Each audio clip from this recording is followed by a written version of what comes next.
This is Tiger-Cats Pregame, presented by Active Green and Ross. Oh, the fun has just begun for the Tiger-Cats and Redblacks here on the Ticats Audio Network. Folks, this game is brought to you by Ticats Insurance, provided by My Insurance Broker. Visit ticatsinsurance.ca to get a quote on your home and auto insurance. Time for pregame salutations with longtime Ticats coach and broadcaster, Coach John Salavandis. Thanks for joining us, Coach. Well, you're more than welcome, Bubba. Glad to be here. You know, Coach, I don't want to say this is a must-win situation, but I guess I just said it. But, you know, is it a fair comment? No, it's not a fair comment because, in my opinion, now it's only an opinion, Bubba, but this begins the Eastern Division championship race, all right? We are now in an East Division that is so weak that, one team or two teams have to come to the top. If you look at it, the Western teams have defeated the worst Western team, Edmonton, has defeated both Hamilton and Montreal. Now, in the East, everybody's even, barring what happens in the Toronto-Saskatchewan game today. So in the next 8 games, Hamilton will play 7 times in the East. So the East Division is wide open, and they have every opportunity to be the number 1 team in the East Division. Well, you got to be looking at the season as you need to get top 2. You can't be shooting for number third in the East at this point. I mean, the crossover isn't certain, but it's certainly looking pretty probable. Do you think that the teams in the West, or the coaches in the West, or the analysts in the West, if we were sitting here in any of the teams in the West, we'd be sort of like thinking that the East is just garbage, or are these teams that the record, they're better than the record shows? I think the Eastern teams having to start against the Western teams as we've done this year. The Western teams were ahead. There's no question about that. Their defenses were ahead, but it goes back to individual teams. This Hamilton team, came out with problems in the offensive line, and they hadn't corrected it in the first 4 games. Now you enter game 5, you got a chance to correct that and make amends to what you were started out with. Do you like this lineup that they're going with tonight on the offensive line? As this lineup goes today, it's the best lineup we've had in the first 4 games combined. With Fontana back, he still has not played a lot. So you've got to look at him as a rookie in there at the offensive center position. Kelly likes to play on the right side, is over on the left side. That's not a big issue in my opinion. But he has to play well against that defensive line for the Redblacks.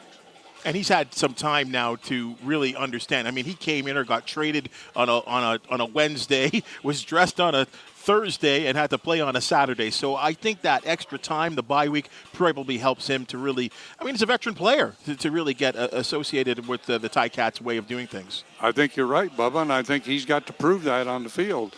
We saw a game last night, you and I were talking off air about the Winnipeg-Calgary game.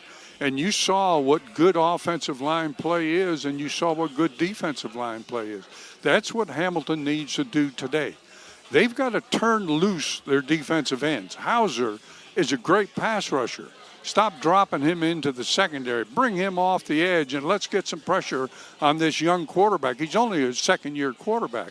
Get after him, and let's see if we can't make our secondary that much stronger. Let me throw, and I'm glad you brought that up in Caleb Evans that gets to start here for the Ottawa Redblacks and instead of Jeremiah Masoli, and I think we all know what happened there. We talked, and I think I threw that question to you about what should the Ticats do when you're facing the likes of Trey Ford. What did they not get done in that game that they need to get done today? Well, they didn't adjust to Trey Ford's ability to run.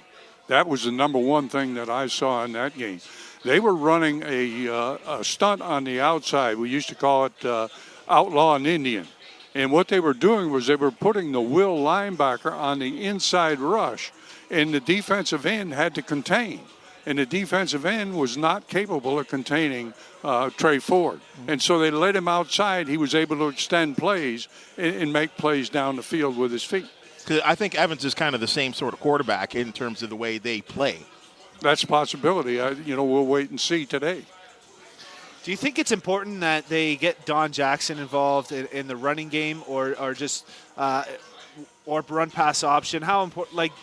How much of a commitment to the run do you hope to see tonight?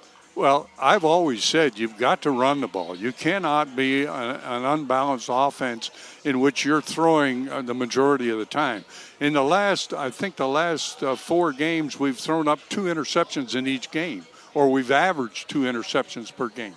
That's too many throws if you're playing with a quarterback who's susceptible to doing that. So get the run game going. If you need to, go with the RPO. Go with the play action stuff. And we're throwing the ball on an average of about 6 yards on first down. But we're not converting on second down. And to be successful on offense, it depends on not turning the ball over and being able to be successful on second down.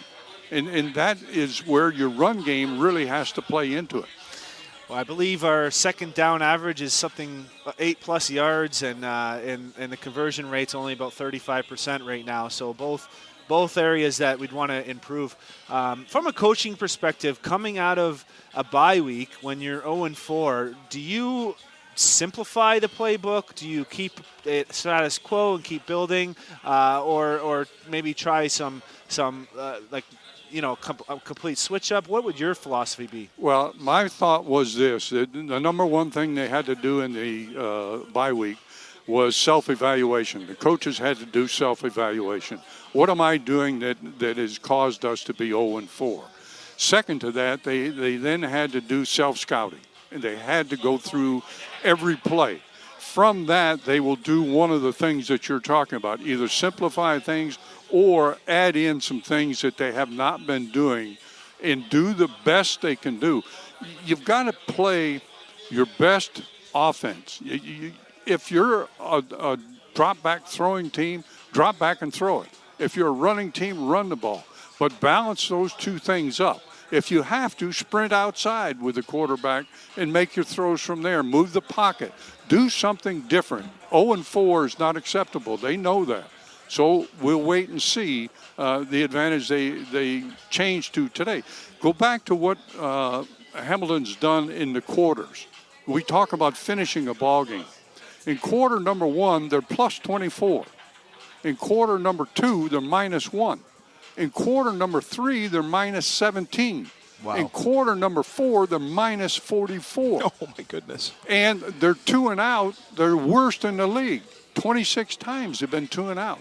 Those are the corrections that have to be made. Let's go to the other side of the football. And I know there's been some suspensions, but I can't remember the last time. I'm sorry, I can't find the last time Simone Lawrence has sat out a football game due to injury. But they really like Kyle Wilson. Well, you're going to miss Lawrence. There's no question about that, because in on-field presence, the way he conducts himself on the field is a big part of the defense. But we have to wait and see what Wilson can do. Don't ask him to do what Simone Lawrence does. Let him play as he can play.